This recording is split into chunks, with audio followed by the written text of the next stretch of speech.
Now, the country takes over the European Union Council Presidency on July 1, even as the country enters an economic recession due to coronavirus. Chancellor Angela Merkel presents her program to the European Parliament through a video conference. But Germany is also a development partner to several African countries, including Ghana, so their finances should be of concern to us. So what will the Chancellor say, and how will Germany's presidency of the EU Council affect their finances, seeing that there is the need for more coronavirus response and the need to ramp up economies in Europe?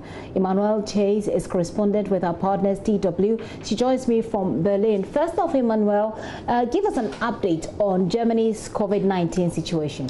Well, so far Germany seems to have dealt quite well with the pandemic, in the sense that the restrictions have started already weeks ago to loosen because the reproduction rate of the virus has been roughly around 1, which means that hospitals are able to deal with the number of infections, which is quite low here in Germany. Now the question, of course, will be the shaken agenda of the Germany's EU Council Presidency. Now, of course, this agenda has been widely shaken. It will be dominated by the coronavirus crisis and its economic consequences, both for Germany and for Germany's partner. But also this agenda will be dominated by other quite important issues which will be at stake. For example, Germany will have to handle China's rise as an economic partner at a time where the EU is more and more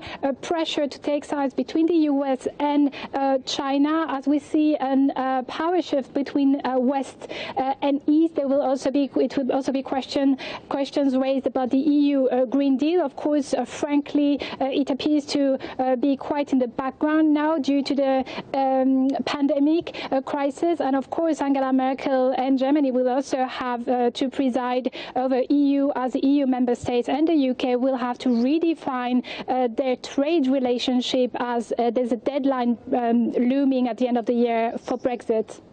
So this will be Germany's first EU presidency in 13 years. But then these are also not ordinary times, so there's a lot of responsibilities here. What is the agenda for the next 6 months at least?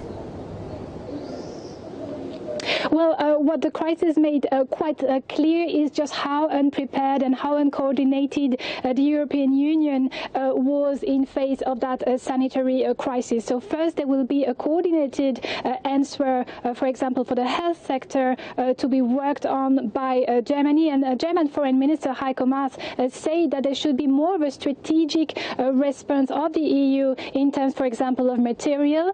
We've seen plenty of EU countries having to resort to China, for example, for masks or for a ventilator. And of course, the economic revival of the EU will be discussed. We saw Angela Merkel and Emmanuel Macron, the French president, proposing a 500 billion euros aid package to help out the EU to restart the economic union, but also to restart all businesses, and that includes also exportations, which Germany very much depends on.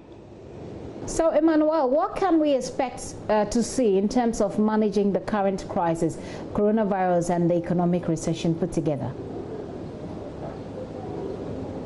Well, what we can expect, and of course what we can hope for, is for more coordination on an EU level as to a health coordinated answer in case of the pandemic, of the current one, but also looking ahead for further challenges. What was really very much lacking this time was that coordinated answer. So that will be something that the European Union will have to work on. And of course, on the economic level, there's a financial response brought by the European Union, and that's exactly where things will be difficult, because there are several opinions on that. Should it be grants? Should it be subventions, loans, short-term loans? And European countries actually don't agree on the form. So that will be one of the main challenges for Germany, is to unify these answers economically, and to make to make all partners, all EU partners, agree on how exactly they can answer to that crisis, to that current economic crisis. So this is Angela Merkel's last opportunity to work on her legacy on the international stage. I must say she has been quite focused on Africa. What is to be expected in this regard?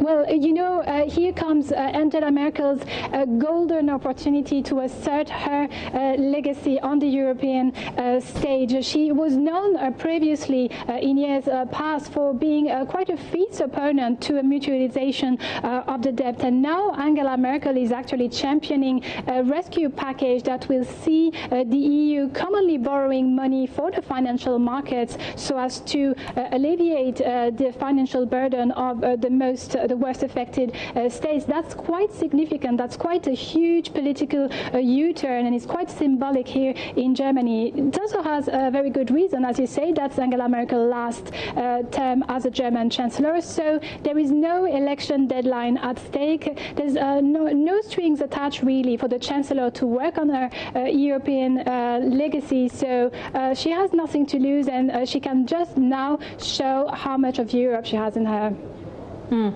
Well, Emmanuel, it's very difficult times, I must say, for the entire world. But to add a recession to the coronavirus, that's certainly difficult. We'll see how that goes. So thank you so much for that update from Berlin, Germany. Emmanuel Chase there. She's political correspondent with our partners, DW, joining us for our cross today. This is still The Pulse with me, Gifty, and Opia.